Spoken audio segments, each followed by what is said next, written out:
We will be today terminating our relationship with the World Health Organization and redirecting those funds to other worldwide and deserving urgent global public health needs. China has total control over the World Health Organization, despite only paying $40 million per. Hello viewers, welcome to Wisdom and Knowledge. This channel is dedicated to UPSC and TNPSC Tamil aspirants. Today we are going to discuss a topic about why United States is going to stop funding to World Health Organization. A lecture by Prasad Vinny. Donald Trump has announced the severance of all United States ties with the World Health Organization. 3 weeks ahead of a deadline he laid down earlier this month. Just now you heard was a speech in the White House Rose Garden which was chiefly devoted to castigating China and threatening new sanctions over its actions in Hong Kong. The president claimed that China has total control over the World Health Organization. The United States is the biggest funder of the global health body, paying about $450 million in member dues and voluntary contribution for specific programs. Let's discuss some facts about WHO.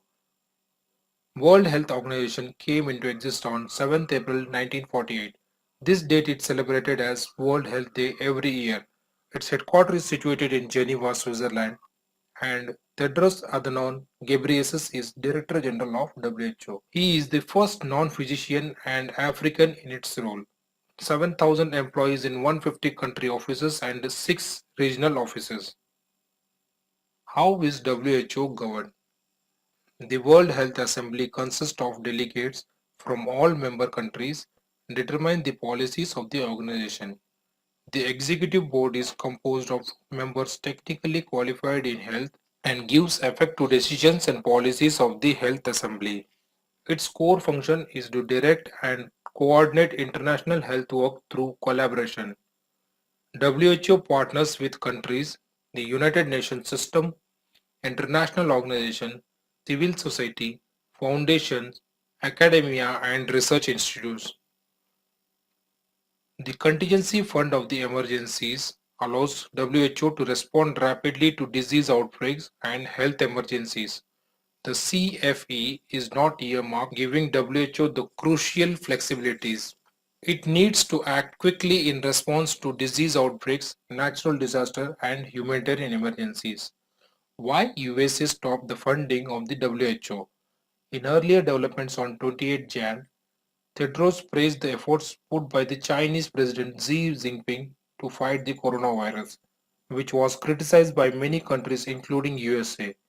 The US President has alleged that if WHO has pressurized China to share information related to coronavirus with the world haven't seen this condition today.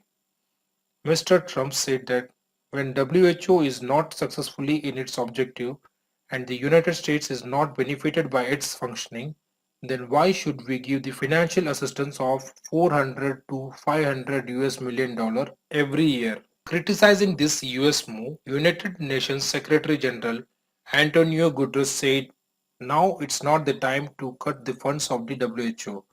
The international community should work together in solidarity to stop the virus. He further added that it is my belief that the WHO must be supported as it is absolutely critical to the world's effort to win the war against COVID-19. Who gives funding to WHO?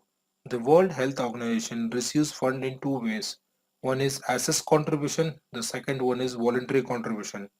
The assessed contribution is a fund which is donated by the member countries of WHO. The share of the member countries is pre-decided and depends on the country's economy and population. It means more funds are taken from a country which is with a larger economic size. The assessed contribution is considered the core funding of the World Health Organization. This fund is used by the organization for running its daily expenses and essential program. The highest funding under this category is given by US, which was $400 million in the year 2018 and 19. It was 15% of WHO's annual budget. The second largest funder is the Bill and Melinda Gates Foundation, which gives 9.8% of the WHO funds. China's contribution was $86 million in the year 18 and 19. What is the voluntary contribution to WHO? These funds are given by the member countries, large institutions, companies, philanthropists. Members who want to donate in this category after the predetermined assessed contribution can donate as per their own wish. This voluntary contribution is used by the WHO for some of those specific tasks for which those funds are given out. Talking about the figures for the year 2016 to 17, around 80% of WHO fund come from the voluntary contribution.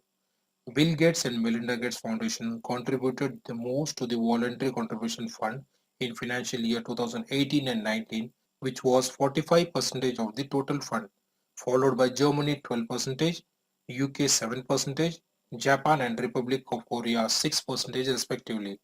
We have a clear picture of biggest financial contributor to the WHO as per 31st March 2020. It is clear from the above data that America's contribution to WHO total funding is very important. If the United States does not fund the WHO, there may be some problems in the corona war. Although China has said that it will increase its share and Bill Gates has also promised to continue funding the WHO programs. Earlier there was a statement that India is also ready to fund WHO after the pandemic end. So that's all for today. See you soon in my next lecture. If you like the lecture, please hit the thumbs up button. Subscribe it and share it with your friends. Stay safe and stay blessed. Thanks for watching.